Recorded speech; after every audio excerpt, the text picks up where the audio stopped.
331쪽, 신약성경 331쪽에 있습니다. 데살로니가전서 4장 1절부터 우리 한 절씩 교독합니다. 그러므로 형제들아, 우리가 끝으로 주 예수 안에서 너희에게 구하고 권면하노니 너희가 마땅히 어떻게 행하며 하나님을 기쁘시게 할 수 있는지를 우리에게 배웠으니 곧 너희가 행하는 바라 더욱 많이 힘쓰라. 우리가 주 예수로 말미암아 너희에게 무슨 명령으로 준 것을 너희가 아느니라. 하나님의 뜻은 이것이니 너희의 거룩함이라 곧 음란을 버리고 각각 거룩함과 존귀함으로 자기의 아내에 대할 줄을 알고 하나님을 모르는 이방인과 같이 세욕을 따르지 말고 이 일에 분수를 넘어서 형제를 해하지 말라. 이는 우리가 너희에게 미리 말하고 증언한 것과 같이 이 모든 일에 주께서 신원하여 주심이라. 하나님이 우리를 부르심은 부정하게 하심이 아니요 거룩하게 하심이니 그러므로 저버리는 자는 사람을 저버림이 아니요 너희에게 그의 성령을 주신 하나님을 저버림이니라. 형제 사랑에 관하여는 너희에게 쓸 것이 없음은 너희들 자신이 하나님의 가르치심을 받아 서로 사랑함이라. 너희가 온 마게도냐 모든 형제에 대하여 과연 이것을 행하도다. 형제들아, 권하노니 더욱 그렇게 행하고 또 너희에게 명한 것 같이 조용히 자기 일을 하고 너희 손으로 일하기를 힘쓰라.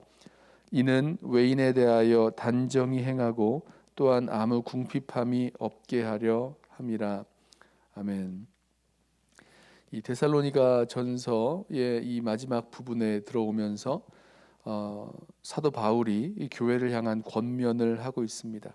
여러분, 이 데살로니가 교회가 어떤 교회였습니까? 믿음의 역사, 사랑의 수고, 소망의 인내를 감당하였던 그런 교회. 생긴 지 탄생한 지 얼마 되지 않았음에도 불구하고 그 믿음과 사랑과 수고, 사랑과 소망의 그 역사가 그 가운데 풍성하였던 그런 교회였죠. 믿음의 소문이 온 지역에, 다른 지역에까지도, 다른 교회들에게까지도 났었던 교회, 또 모범이 되었던 교회, 고난과 환난 중에서도 믿음을 잃지 않았고 또 그것으로 말미암아 사도 바울과 또 선교팀에게 위로가 되었던 그 교회. 자, 이 데살로니가 교회를 향해서 지금 사도 바울이 권면을 하고 있는데요. 어떤 권면일까?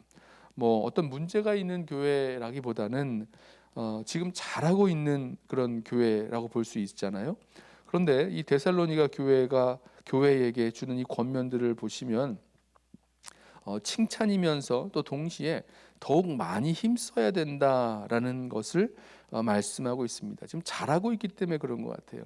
우리 1절 맨 마지막에도 보면 더욱 많이 힘쓰라. 그리고 10절 후반부에도 보면 형제들아 권하노니 더욱 그렇게 행하고 이렇게 말씀하고 있습니다. 지금 하고 있는 그대로 또 지금 이 교회 공동체가 감당하고 있는 그런 여러 모습들에 있어서 지금의 모습에서 멈추지 말고 더욱 많이 힘쓰고 더욱 그렇게 행하면서 나아가라. 이런 전체적인 그런 권면의 그런 이 방향들을 우리가 좀 먼저 보았으면 좋겠습니다. 자, 그러면 어떤 것들을 더욱 많이 힘써야 되는가? 어떤 것들을 지금 권면하고 있는가 좀 보실까요? 제일 처음에는요, 하나님을 기쁘시게 하는 그 삶을 살아가는 것을 말씀하고 있습니다. 우리 1절과 2절을 보면 이렇게 말씀하죠. 그러므로 형제들아, 우리가 끝으로 주 예수 안에서 너희에게 구하고 권면하노니 너희가 마땅히 어떻게 행하며 하나님을 기쁘시게 할 수 있는지를 우리에게 배웠으니 곧 너희가 행하는 바라 더욱 많이 힘쓰라. 우리가 주 예수로 말미암아 너희에게 무슨 명령으로 준 것을 너희가 아느니라. 자, 여기 이것을 이제 한마디로 이 초점을 보면 무엇입니까? 하나님을 기쁘시게 하는 그 삶을 살아가고 있는데 그 삶을 더욱 많이 힘쓰라는 것입니다. 바울이 긴 시간은 아닙니다만은 데살로니가 교회에 복음을 전하고 복음으로 이 성도들을 양육하였던 그런 시간들 속에서 바울이 가르쳐준 대로 그리고 성도들이 배운 대로 바울이 명령한 대로 배운 거죠. 그것을 통해서 지금 하나님을 기쁘시게 하는 삶을 이 사람들이 살아가고 있는 것입니다. 자, 하나님을 기쁘시게 하는 삶을 살아가는 성도들의 그런 삶, 이미 그렇게 살아가고 있다고 말씀하고 있어요. 내가 가르쳤고 너희가 배웠고 내가 명령하였던 그 모습 그대로 너희들이 살아가고 있는데 그것을 더욱 많이 힘쓰라, 이렇게 말씀하고 있습니다. 저는 이 데살로니가 교회를 향한 이 첫 번째 권면인 하나님을 기쁘시게 하는 그 삶을 저와 여러분도 오늘 우리의 삶 속에서 늘 잊지 않고 우리 살아가야 될 것입니다. 우리가 꼭 기억해야 될 것이죠. 이 일을 우리가 행할 때 하나님을 기쁘시게 하는 선택과 또 하나님을 기쁘시게 하는 그런 말과 행동과 생각과 이런 것들을 우리가 더욱 많이 힘쓰면서 살아나가기를 원합니다. 우리가요, 당연히 그렇게 생각하죠. 그렇지, 우리가 하나님을 기쁘시게 하는 삶을 살아야지, 뭐 사람을 기쁘게 할 것 아니고 뭐 나를 기쁘게 할 것도 아니고 정말 하나님을 기쁘시게 하는 그 삶을 살아가야지라고 알고 있는데, 우리가 알고 있는 것과는 다르게 시간이 지나갈수록 그런 우리 삶의 그 초점이 점점 흐려지게 되는 경우가 많이 있습니다. 그냥 살아가는 거예요. 뭐 어떤 이유와 목적을 가지고 살아가는 것이 아니라 그냥 아침에 눈 뜨고 하루가 움직여 나아가는 그대로 그냥 흘러가는 대로 살아갑니다. 아무 생각 없이 그냥 살아갈 수가 있어요. 그런데 그렇지 않다는 거죠. 이 교회를 향한 권면이 무엇입니까? 하나님을 기쁘시게 하는 삶을 살아가라라는 겁니다. 우리 삶에서 이 초점 놓치지 않고 꼭 붙들고 나아가는 저와 여러분 되길 원합니다. 어떻게 해요? 하나님을 기쁘시게 할 수 있는 삶. 이것이 구체적으로 어떤 모습인지에 대해서는 우리가 다양하게 설명할 수 있겠습니다만은 우리 삶의 그 기준으로서 또 삶을 살아가는 그 선택의 그런 이유로서 우리 꼭 이 질문을 우리에게 던져 보면서 살아가겠습니다. 내가 과연 하나님을 기쁘시게 하는 삶을 살아갈 수 있을까? 내가 이 선택에 있어서 하나님을 기쁘시게 하는 선택을 하고 있는가? 꼭 저와 여러분에게 스스로에게 묻고 또 하나님을 기쁘시게 하는 그 삶을 힘써 살아가는 저와 여러분 되길 원합니다. 또 한 가지는요, 하나님의 뜻대로 살라라는 것입니다. 뭐 같은 말이다라고 생각할 수도 있는데요. 이 3절부터는 이렇게 말씀하죠. 하나님의 뜻은 이것이니 너희의 거룩함이라 곧 음란을 버리고. 자, 하나님의 뜻대로 살아가야 될 이 성도들의 삶의 모습에서 그 하나님의 뜻이 무엇이냐면 거룩함이다라고 말씀하고 있습니다. 하나님께서 우리에게 원하시는 하나님의 뜻, 그리고 하나님을 기쁘시게 할 수 있는 그 삶의 구체적인 그 표현이 거룩함이라는 거죠. 거룩함. 여러분 아시다시피 거룩하다는 것은 구별되었다는 것입니다. 다른 것들과 구별되어서 구별된 삶, 구별된 그런 것들을 이제 거룩하다라고 말하는데, 구체적으로 말씀하고 있는 부분이요, 바로 이 음란에 대한 부분입니다. 음란을 버리고 자기 아내, 뭐 남편도 포함되는 것입니다. 자기 아내 혹은 남편을 거룩함과 존귀함으로 대하고, 또 하나님 모르는 이방 사람들처럼 세욕을 따라 살지 말고, 이렇게 말씀합니다. 이 성적인 거룩함에 대해서 말씀하고 있고요. 그러면서 이 하나님의 뜻이 우리를 향한 하나님의 뜻을 거룩함이다라고 말씀하면서 이것을 다르게 표현하는데, 우리를 부르심은 무엇입니까? 7절에 하나님이 우리를 부르심은 부정하게 하심이 아니요 무엇이요? 거룩하게 하심이라. 다시 한번 말씀하시죠. 하나님의 뜻, 그리고 우리를 부르시는 하나님의 부르심이 무엇인가? 거룩하심이라. 거룩하게 살아가는 거룩한 성도의 삶이라는 것입니다.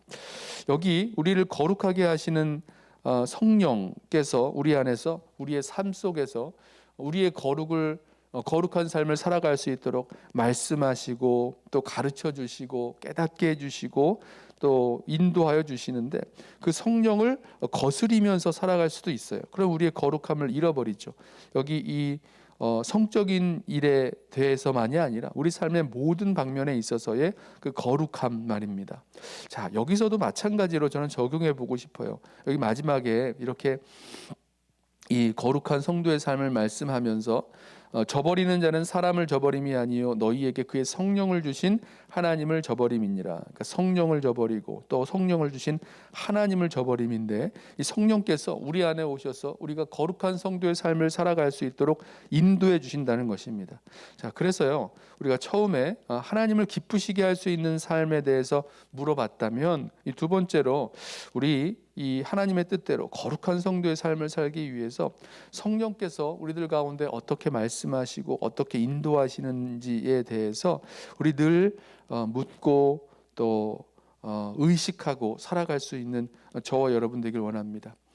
그러면 이 성적인 그런 문제에서뿐만 아니라 성적인 그런 음란함에서만이 아니라 우리 삶의 모든 부분에 있어서 거룩한 성도의 삶을 살아갈 수 있도록 힘주시고 또 인도해 주시고 말씀해 주시는 그 성령의 인도하심을 따라 살아가게 될 줄로 믿습니다. 자, 그리고 세 번째 가르침이 있는 세 번째의 그 권면이 있는데요. 그것은 하나님의 가르침대로 살라라는 것입니다. 하나님을 기쁘시게, 그리고 하나님의 뜻대로, 그리고 하나님의 가르침 따라 살아가는 것입니다. 9절에 이렇게 말씀하죠. 형제 사랑에 관하여는 너희에게 쓸 것이 없음은 너희들 자신이 하나님의 가르침을 받아 서로 사랑함이라. 자, 하나님이 가르쳐 주신 것이 무엇입니까? 우리가 살아갈 때 형제 사랑으로 살아가라는 것입니다. 형제를 사랑하며 서로 사랑하며 살아가라는 것이죠. 여기 데살로니가 교회 성도들은요, 이 일에 대해서는요 특별히 뭐 쓸 말이 없다라고 말씀하고 있습니다. 지금 그렇게 살아가고 있기 때문이에요. 우리 믿음의 역사, 사랑의 수고, 또 소망의 인내라고 할 때 이 교회 공동체가 사랑에서 말미암은 그런 수고를 감당하면서 살아갔다는 겁니다. 여러분, 형제 사랑의 모습은 무엇으로 나타나는 것입니까? 그 형제를 향해서, 우리 자매를 향해서, 우리 교회 성도들을 향해서 우리가 이 사랑의 수고를 감당하는 그 모습이 형제 사랑의 그런 모습이라는 거죠. 그리고 그렇게 살아가고 있는 이 데살로니가 교회 성도들에게 사도 바울은 더욱 그렇게 행하라라고 말씀합니다. 여기 이 데살로니가 교회 성도들이 이 모든 형제들에 대해서, 특별히 마게도냐의 모든 형제에 대하여 이런 일들을 행하고 있다, 서로 사랑하고 있다, 이렇게 권면하고 있어요. 자기 교회만이 아니라 주변에 있는 믿음의 형제 자매들, 그리고 믿지 않는 사람들을 향하여서까지라도 그렇게 서로 사랑하며 사랑으로 수고하며 나아가고 있다는 모습입니다. 저와 여러분도 이 권면의 말씀을 우리들 가운데 적용할 때에 우리가 어떤 형제 사랑의 수고를 감당하고 있는지를 한번 물어보시죠. 여러분, 사랑은 그냥 마음으로 또 말로 입술로만 하는 사랑이 아니라는 것입니다. 무엇입니까? 수고하는 거예요. 사랑의 수고. 사랑하기 때문에 그 형제를 위하여, 자매를 위하여, 우리 성도를 위하여, 또 교회 공동체를 위하여 하는 나의 수고야말로 그게 진정한 사랑이죠. 그냥 마음에 아니면 입술에 있는 어떤 감정적인 면에서 끝나는 것이 아니라 우리의 손과 발로, 또 우리의 희생과 수고를 동반하는 그런 사랑으로 말미암은 그런 수고가 우리 가운데 있는지 돌이켜보면서 우리가 그렇게 하고 있을진데 더욱 많이 힘쓰면서 살아가는 저와 여러분 되길 원합니다. 그리고 네 번째 마지막 그 권면은요, 조용히 자기 일을 하고 너희 손으로 일하기를 힘쓰라라는 권면입니다. 여기선 우리가 좀 생각해야 될 부분들이 있는데요. 지금 이 데살로니가 교회 성도들에게 있어서는요, 주 예수 그리스도께서 다시 오실 날이 얼마 남지 않았다라는 그런 재림에 대한 기대와 믿음이 아주 강렬했습니다. 우리 식으로 말하자면 우리 그 종말론자들 중에서도 이런 모습들을 볼 수가 있어요. 어떤 모습이냐면 예수님 오실 날이 얼마 남지 않았기 때문에 일하는 거, 사회생활하는 것 다 그치고 그냥 자기의 재산을 팔고 자기의 일터를 떠나서 이제 보따리 싸들고 이제 기도원이나 이런 데로 들어가는 것처럼 그런 모습을 보여줄 수 있다는 거죠. 근데 그렇지 않다는 것입니다. 주님께서 언제 오실지 우리 알지 못하지만 우리 이제 데살로니가전서 5장에서 이제 이 이후부터 계속 그런 말씀들이 나오는데, 주님께서 언제 오실지 우리 다 알지 못하지만 하나님 오실 때에, 주님께서 다시 강림하실 때에 하나님 앞에서 그 거룩함에 흠이 없이 살아가는 모습으로 살아가는데, 그것이 어떤 모습이냐면 우리에게 맡겨주신, 또 우리가 해야 할 그런 사회생활, 또 일터에서의 일하는 것들, 그런 일들 힘쓰면서 살아가라, 이렇게 말씀하고 있습니다. 조용히 자기 일을 하고 소란스럽게 만들지 말라는 거예요. 주님 다시 오시기 때문에 나는 이제 이 모든 일을 그치겠노라, 뭐 아무 일도 하지 않겠노라, 그런 소란과 어리석은 일들로 소란을 만들지 말고 우리 손으로, 우리의 손으로 힘써 일할 것을 말씀합니다. 이는 외인에 대하여 단정히 행하고 또한 아무 궁핍함이 없게 하려 함이라. 주님 오시기까지 알지도 못하면서 일하는 것을 그치고 그렇게 되면 당연히 궁핍하게 될 수밖에 없는 거죠. 이 일에 대해서도 권면하고 있습니다.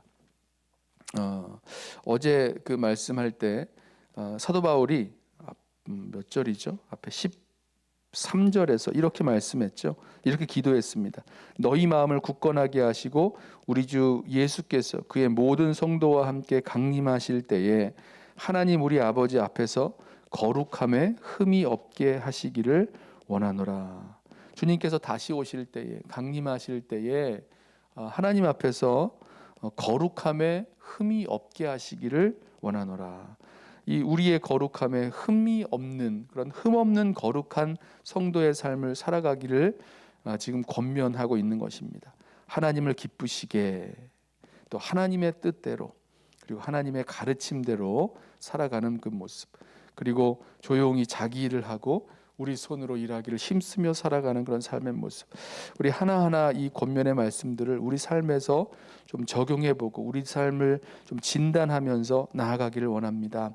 우리 삶 속에서 과연 하나님을 기쁘시게 하는 그런 관심을 가지고 선택하고 말하고 행동하고 있는가, 또 하나님의 뜻대로 거룩한 성도의 삶 살아가고 있는가, 또 하나님께서 가르쳐 주신 대로 형제를 사랑하며 또 그 사랑의 수고를 감당하며 나아가고 있는가, 또 우리에게 맡겨주신 일터에서, 삶의 그 터전에서 조용히 자기 일을 감당하고 우리 손으로 힘써 일하고 있는가, 우리 자신을 돌이켜보면서 정말 우리 거룩함에, 주님 다시 오실 때까지 거룩함에 흠이 없는 그런 성도의 삶 살아갈 수 있는 저와 여러분 되시기를 주님의 이름으로 부탁하고 축원합니다.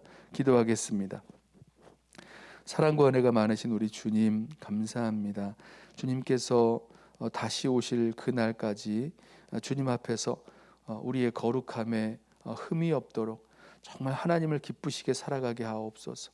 하나님의 뜻을 따라 거룩한 성도의 삶 살아가게 하여 주옵소서. 주께서 가르쳐 주신 그대로 서로 사랑하며 또 사랑의 수고를 감당하며 나아가는 저희들 되게 하여 주옵소서. 우리 손으로 힘써 일하며 주님께서 우리에게 맡겨주신 사명 잘 감당하는 우리 모든 성도들 되게 하옵소서. 예수님의 이름으로 기도드리옵나이다. 아멘. 먼저 오늘 주신 말씀 붙들고 기도하겠습니다.